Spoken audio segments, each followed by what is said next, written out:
जन स्वराज अभियान का 98वां दिन प्रशांत किशोर मोतिहारी में मीडिया से बातचीत करें। प्रेस कॉन्फ्रेंस के माध्यम से विस्तार से जन स्वराज अभियान के बारे में लोग सबको कहलन।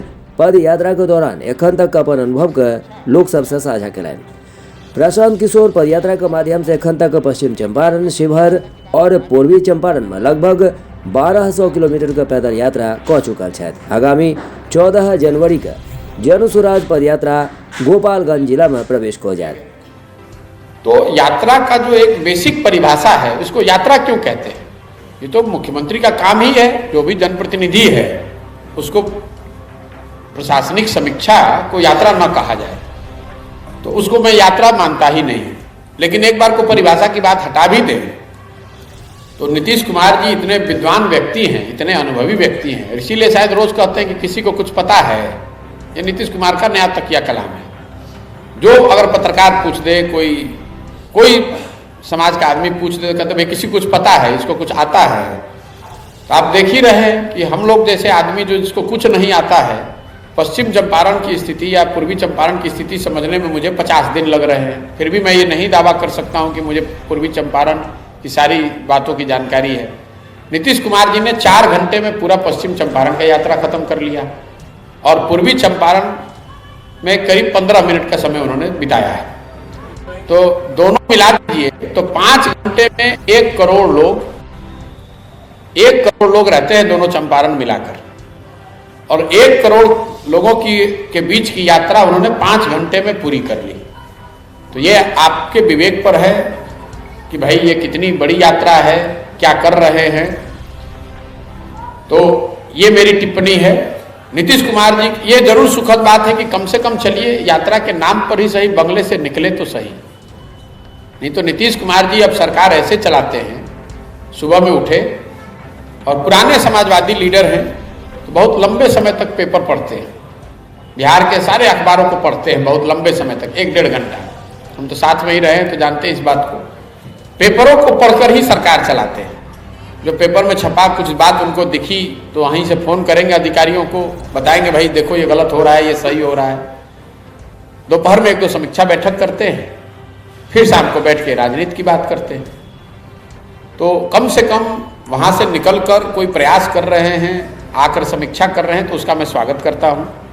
लेकिन इसके साथ साथ जो बात मैंने पहले कहा है कि अगर यात्रा करना है तो नीतीश कुमार जी को अपने चुने हुए गांव में, चुने हुए उनके अधिकारियों द्वारा चुने हुए पंचायत में जाकर 1 दिन चलना चाहिए। गाड़ी से ही चले, सुरक्षा के साथ चले, पैदल चलना तो संभव ही नहीं है उनके लिए। वो जरा चल कर दिखा दे किसी एक पंचायत को जिसको प्रशासन यहाँ समझता है कि इस पंचायत में बड़ा अच्छा काम हुआ है। उस पंचायत में मुख्यमंत्री को कैमरे पर चुनौती दे रहा हूं कि आप एक पदयात्रा करके अपने सुरक्षा बलों के साथ, अपने काफिले के साथ एक पंचायत में चल कर दिखा दी। भाई नीतीश कुमार क्यों चाहते हैं कि फिर से आरजेडी की सरकार बन जाए? कभी आपने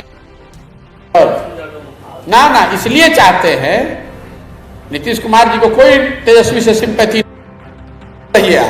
आप नीतीश कुमार को नहीं जानते हैं। वो इसलिए चाहते हैं, प्रमोट नहीं कर रहे हैं, इसलिए चाहते हैं कि जनता जीवन भर याद रखे कि फिर से जब जंगल राज होगा तो फिर कहेगा कि इससे बढ़िया तो नीतीश कुमार थे। तो नीतीश कुमार की अपनी विंडिक्टिवनेस है कि हमको तुम 40 पर उतार दिए हो, तो देखो ऐसा करके जाएंगे कि तुम हमको फिर याद करोगे कि देखो हम ही इससे बढ़िया तो नीतीश कुमार थे। नीतीश कुमार की पूरी राजनीति इसी पर चली है कि आरजेडी के टाइम में बहुत खराब था, हमारे टाइम में कम खराब है। नीतीश कुमार दावा ही नहीं करते हैं कि हम बहुत अच्छे हैं। नीतीश कुमार खुद ही कह रहे हैं कि हम बिहार सबसे गरीब राज्य है। नीतीश कुमार ने कहा दावा किया कि हम देश का सबसे अमीर राज्य बन गए, अनाव बनाने की कोशिश कर रहे हैं। नीतीश कुमार हमेशा यही कहते हैं कि आरजेडी के टाइम में बहुत खराब था, हमने उस खराब स्थिति को बेहतर किया है, मतलब उसको कम खराब किया है।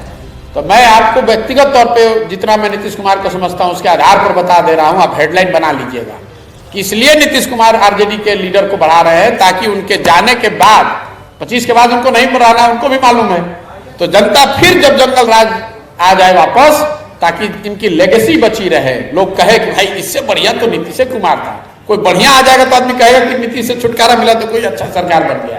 तो इससे भी खरगार सरकार होनी चाहिए ताकि कोई नीतीश कुमार को लोग यही कहे कि बहुत बढ़िया, देखिए कितनों खराब थे तो नीतीश कुमार ठीक थे। यही पॉलिटिक्स है, इस बात को आप समझिए।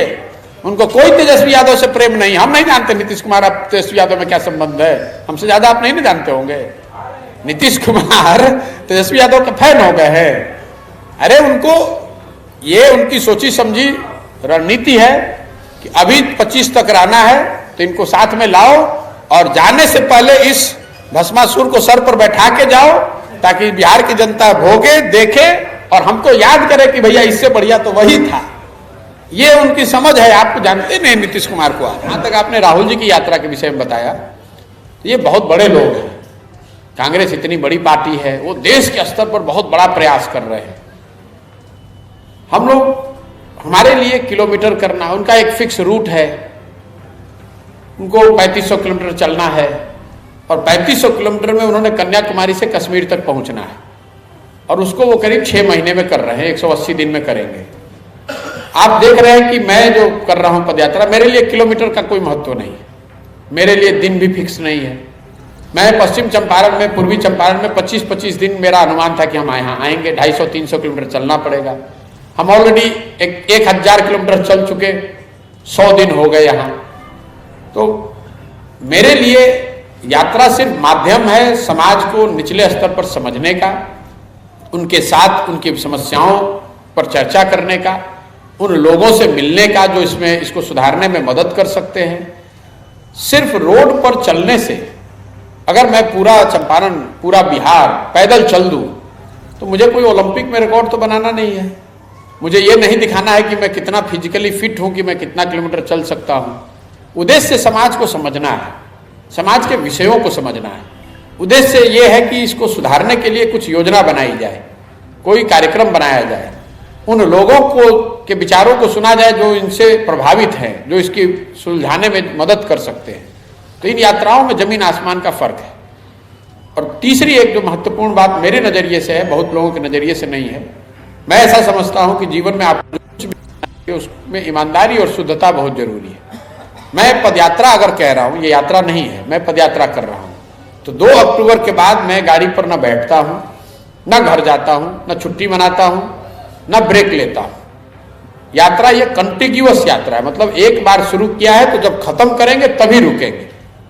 ऐसा नहीं कि आज 1 जनवरी आ गया तो 2 दिन फिर दिल्ली चले गए, फिर वापस आए और वहां से यात्रा शुरू की। ऐसा भी नहीं कि कुछ दूर गाड़ी पर चले, फिर गांव आ गया तो उतर के पैदल चलने लगे। अब इन बातों का कोई राजनीतिक महत्व नहीं है कि भैया अगर मोटरसाइकिल पर बैठ के गाड़ी पर चल के 4 गांव घूम लीजिएगा तो उसमें दिक्कत क्या है। पदयात्रा तो चल ही रही, बगल गांव में मोटरसाइकिल बैठ के चल के देख लीजिए, मतलब कुछ नहीं है उसका। लेकिन किसी काम को करने के पीछे एक सोच है, एक शुद्धता होनी चाहिए। हम लोग छठ का व्रत करते हैं, अगर आप घर में जाकर 1 घूंट पानी पी लीजिएगा तो आपको कौन रोक रहा है। लेकिन आप व्रत इसलिए कर रहे हैं कि आपकी भावना है कि उस व्रत की ताकत ही इससे है कि आप कितनी शुद्धता से इसको करते हैं। मई 2021 को मैंने रिटायरमेंट या उस काम को छोड़ने की घोषणा की है, तो उस विधा में मैं शिखर पे था। पंजाब, बंगाल और तमिलनाडु जीतने के बाद तो मैं चाहता तो 20 वर्ष वही काम करता, इसीलिए उस काम को छोड़ा।